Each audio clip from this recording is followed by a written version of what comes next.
dan salam sejahtera. Saya Hafizah binti Muhammad Syukri selaku Ketua Kumpulan 9 yang akan membentangkan tentang Axiata Group Berhad.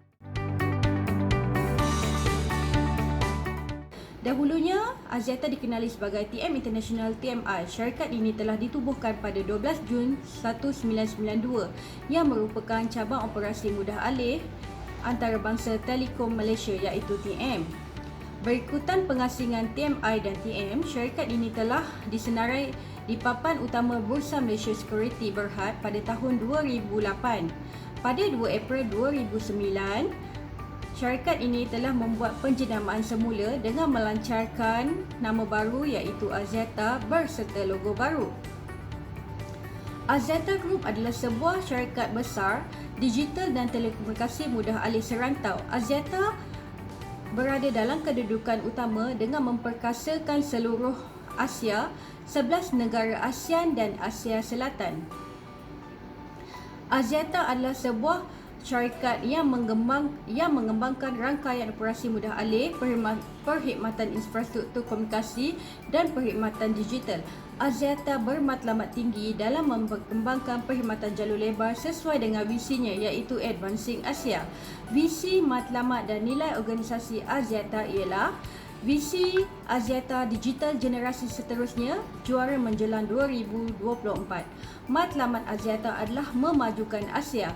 Nilai organisasi bagi Axiata adalah integriti tanpa kompromi dan luar biasa prestasi.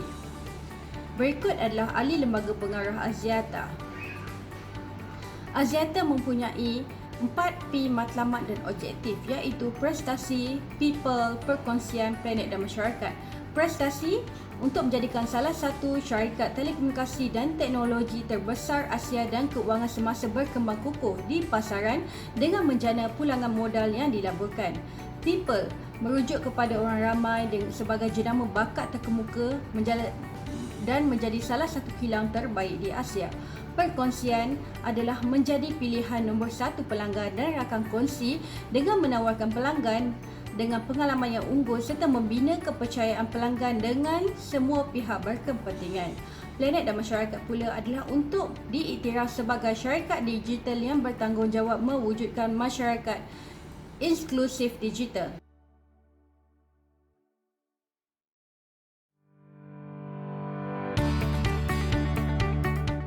Keadaan semasa Axiata Group Berhad pada tahun 2017 mengalami keuntungan berasal yang meningkat sebanyak 1.16 bilion dan keuntungan dalam pertukaran asing berbanding kerugian pada tahun sebelumnya. Tahun 2017 mencatat prestasi terbaik di syarikat beroperasi di Malaysia, Indonesia, Kemboja, Sri Lanka, Bangladesh dan Nepal. Pada tahun 2018, pelancaran pemasaran digital bersepadu dilaksanakan. Selain itu, perencanaan pelaksanaan Axiata Group Berhad untuk memperluas jalur lebar tanpa wayar tetapnya di seluruh Malaysia, Indonesia dan Sri Lanka. Pada tahun 2019, kerjasama dengan TM untuk membangun dan mempertingkatkan rangkaian gentian bagi memacu kemampuan terhadap operasi dan teknologi 5G. Pada tahun 2020, pandemik COVID-19 menyebabkan industri telekom berdepan cabaran apabila permintaan terhadap keperluan perkhidmatan rangkaian jalur lebar meningkat. Pada tahun 2021, Axiata Group Berhad, Telenor Asia dan Digi memeterai perjanjian pelaksanaan cadangan pergabungan Celcom Axiata Berhad dan Digi. Assalamualaikum dan salam sejahtera. Saya Muhammad Firdaus bin Ramli ingin membentangkan cabaran dan masalah bagi Axiata Group Berhad. Terdapat 7 cabaran dan masalah bagi Axiata Group Berhad, iaitu pertama iaitu risiko kewangan. Impak daripada pertukaran wang asing serta krisis sosioekonomi dan politik global.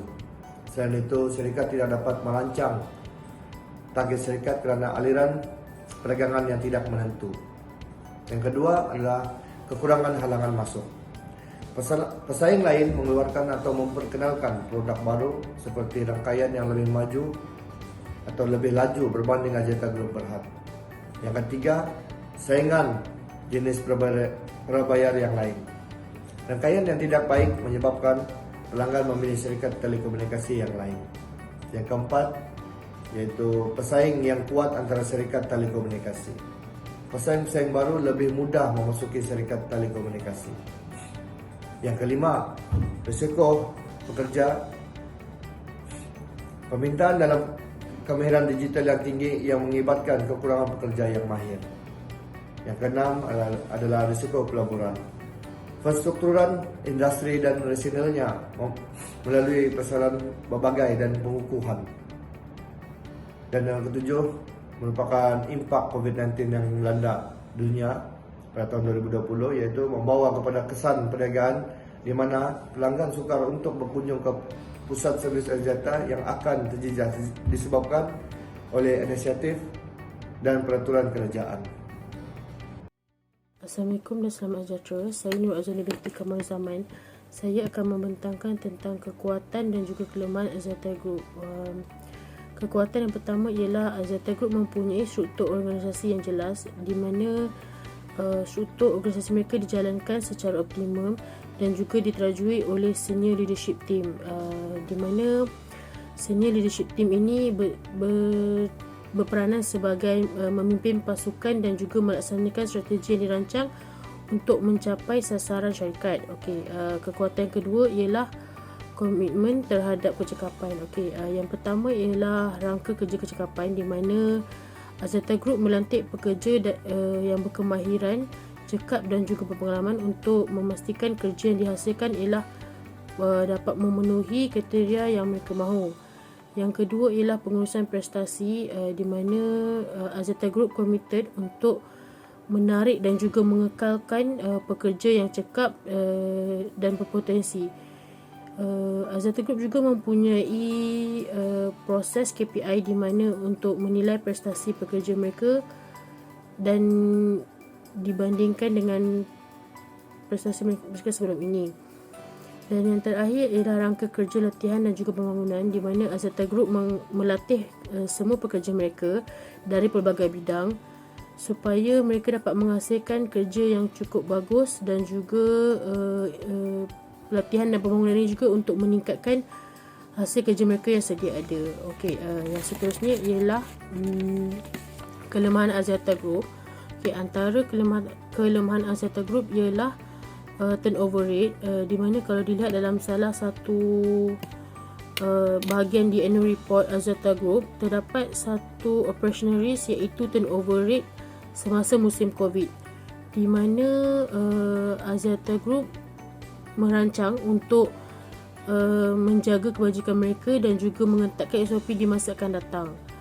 Yang seterusnya ialah kelemahan Axiata Group ialah mereka dapat dilihat ketika mereka menjalankan survey tahunan dalam kalangan pekerja mereka.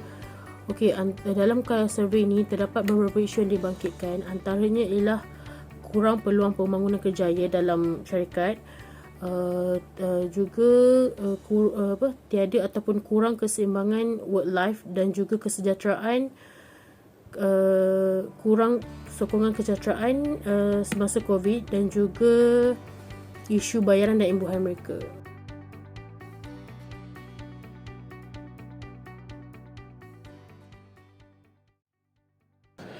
Assalamualaikum warahmatullahi wabarakatuh. Saya Ishak bin Husni akan membentangkan prestasi keuangan.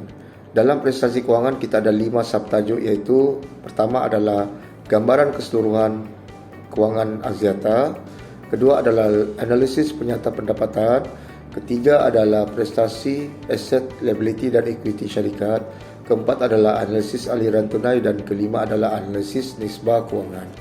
Untuk gambaran keseluruhan, Axiata mendapat revenue sebanyak 20.63 bilion dengan earning per share adalah negatif 0.09. Untuk PE ratio negatif 344 dan jumlah volume Axiata setakat ini adalah 2.57 bilion. Market cap Axiata pada masa ini adalah 28.45 bilion. Untuk analisis penyata pendapatan operasi dan keuntungan bagi tahun 2018 dan 2022. Pada tahun 2019, Axiata mendapat peningkatan nilai sebanyak 6.78 bilion ataupun bersamaan dengan 374%. Untuk tahun 2020, penurunan nilai berlaku yaitu sebanyak 1.19 bilion ataupun bersamaan dengan negatif 191%. Dan untuk tahun 2021, peningkatan nilai sebanyak 652 juta dengan nilai peratus sebanyak 51%, manakala pada tahun 2022 penurunan nilai sebanyak 1.3 bilion ataupun bersamaan dengan pengurangan 4,500%. Untuk aset liability dan equity, kita dapati Axiata mendapat aset tetap sebanyak 68.6 bilion. Jumlah aset semasa adalah 13.7 bilion. Jumlah liability jangka panjang adalah 34.59 bilion. Jumlah liability semasa adalah 23.32 bilion. Dan juga equity Axiata adalah 24.39 bilion. Untuk analisis aset dan liability, kita mendapati bahawa jumlah aset Axiata meningkat sebanyak 2%, 6% dan 12% bagi tahun 2020 hingga tahun 2022. Untuk liability pula, kita mendapati liability jangka panjang meningkat sebanyak 22% dan liability semasa meningkat sebanyak 12%. Untuk equity pula, kita dapati 5% meningkat dan menurun pada tahun 2022 sebanyak 3%. Ini menunjukkan bahawa jumlah liability semasa Axiata sangat tinggi berbanding dengan jumlah liability semasa Axiata sangat tinggi berbanding dengan jumlah aset semasa Axiata, iaitu dengan varian sebanyak 9.6 bilion. Untuk analisis aliran tunai syarikat Axiata, kita mendapati pada tahun 2020 peningkatan sebanyak 55%, iaitu 3.7 bilion, dan penurunan pada tahun 2021 iaitu sebanyak 402 juta atau bersamaan dengan 6%, dan pada tahun 2022 Axiata mendapat aliran tunai peningkatan sebanyak 10% ataupun bersamaan dengan 925 juta. Baki akhir tunai pada tahun 2022 untuk kuartal ketiga Axiata adalah sebanyak 7.082 juta. Okey, seterusnya kita masuk kepada analisis nisbah kewangan. Analisis nisbah kewangan untuk tahun 2018 hingga 2022 menunjukkan bahawa nisbah kecairan Axiata adalah kurang baik. Ini kerana menunjukkan kemampuan syarikat menanggung liability semasa ataupun hutang jangka pendek adalah rendah, antara 0.39 hingga 0.69 bersamaan 1. Nisbah yang baik adalah 2:1.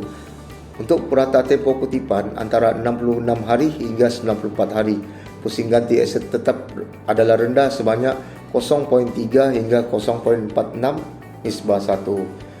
Untuk nisbah keuntungan menunjukkan kurang memuaskan kerana margin untung bersih ROA dan ROE adalah negatif, antara 0.4% hingga 0.14%.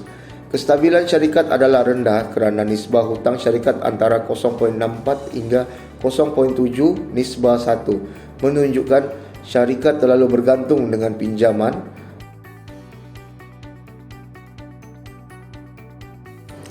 Okey, seterusnya kita akan membentangkan analisis SWOT untuk Axiata. Untuk strength, terdapat beberapa kelebihan yang ada pada Axiata. Yang pertama adalah Axiata dapat menyampaikan nilai kepada pemegang saham dengan keuntungan. Kedua, Axiata mempunyai rakan kongsi yang dipercayai pelanggan. Dan ketiga, Axiata mempunyai hubungan baik bersama kerajaan dan komuniti.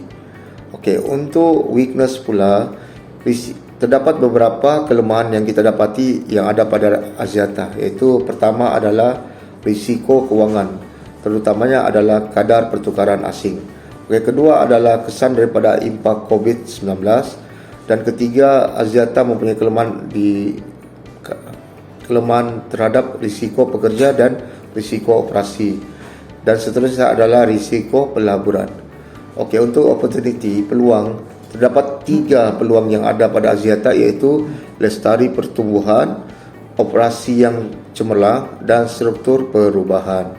Okey, untuk trade pula, terdapat 3 masalah yang kita dapati, iaitu kekurangan halangan masuk, saingan jenis prabayar, dan juga persaingan yang kuat antara syarikat dan telekomunikasi.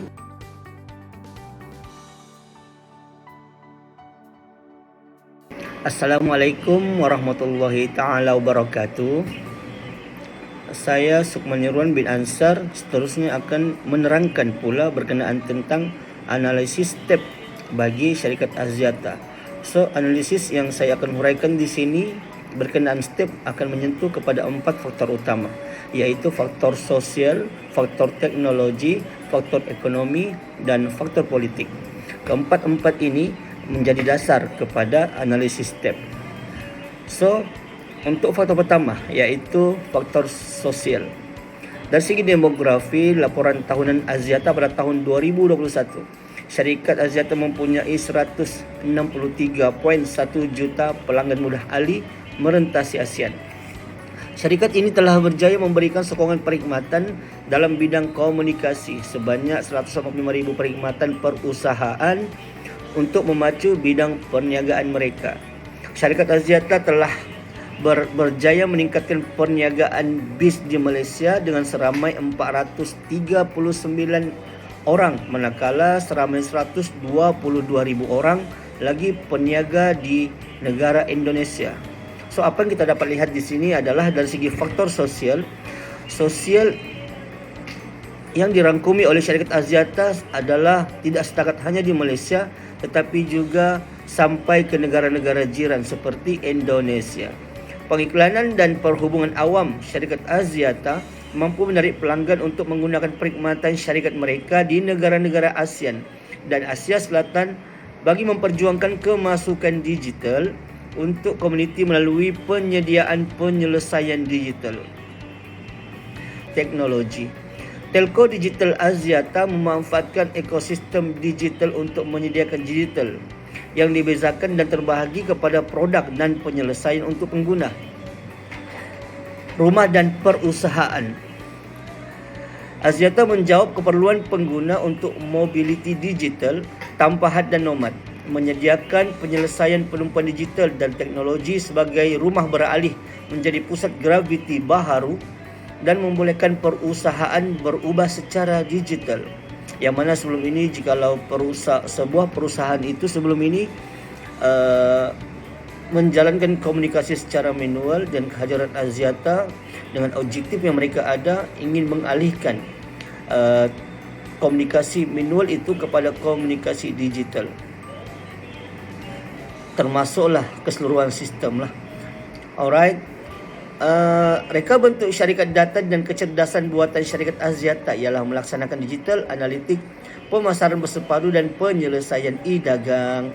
Pemain fintech spektrum penuh di bus Malaysia dengan kehadiran yang semakin meningkat dalam pasaran Indonesia membantu mengembangkan ekonomi digital dengan memajukan digital dan rangkuman keuangan untuk mikro PKS melalui pendigitalan sepenuhnya, seperti pembiayaan, pembayaran dan insurans berdasarkan kaya data transaksi. Seterusnya menyentuh faktor ekonomi. Berdasarkan laporan tahunan Axiata bagi tahun 2021, sebanyak 0.7 juta pekerjaan merentasi Asia yang telah disediakan oleh Axiata. Sebanyak USD 1.7 bilion berjumlah cukai dan yuran yang dibayar kepada kerajaan dianggarkan sebanyak 115 juta sepanjang 10 tahun akan datang kepada Yayasan Axiata.